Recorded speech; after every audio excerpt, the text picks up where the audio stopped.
There's a warning tonight from Canada's Chief Public Health Officer. Dr. Theresa Tam says not only is Canada's COVID-19 curve headed in the wrong direction, a growing number of younger people are getting sick.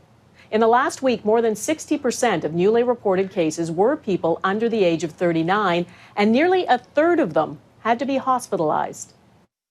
I must urge all Canadians, particularly younger adults, to not give in to COVID-19 fatigue. This is your generation and your future that is being shaped. Keeping track of who has been exposed is key to limiting the spread.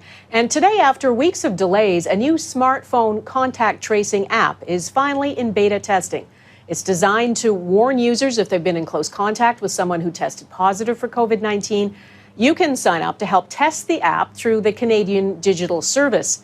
As Heather Yourex-West explains, getting young people to listen, not just about that app, but to all the messaging about public health restrictions is a big hurdle. It's a plea being echoed across the country. This needs to be a wake-up call. What more can I say?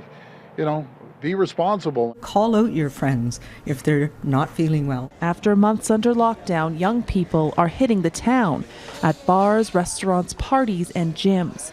And COVID-19 infections are on the rise. We've seen the number of contacts that each individual case has go from where it was about 6 a few months ago to more like 15 now. So there's a larger number of people that individuals are coming into contact with. For contact tracers, that's a challenge, especially in situations where people don't know who they've come into contact with. In Alberta, where active cases have more than doubled in just a few weeks, hospitals are feeling the strain. And it's not just older adults needing care. Our current acute care utilization is approaching the highest number of admissions on any single day that we have had. We're seeing cases in younger populations now. We're seeing mainly the 20 to 29 and 30 to 39 age groups. So which is not surprising with people getting out and doing more. It's why several provinces are now looking at ways to try and turn things around. Since March, the BC government has been partnering with the Vancouver Canucks to target its messaging to young people through social media.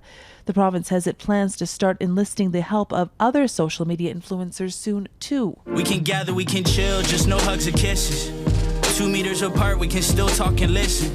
And in Quebec, ads featuring rapper Zach Zoya began airing this week. Alberta says it's working on a new strategy to target young people as well. The hope is that better communication will start changing habits before public health officials are forced to start shutting things down a second time. Heather Yourex-West, Global News, Calgary.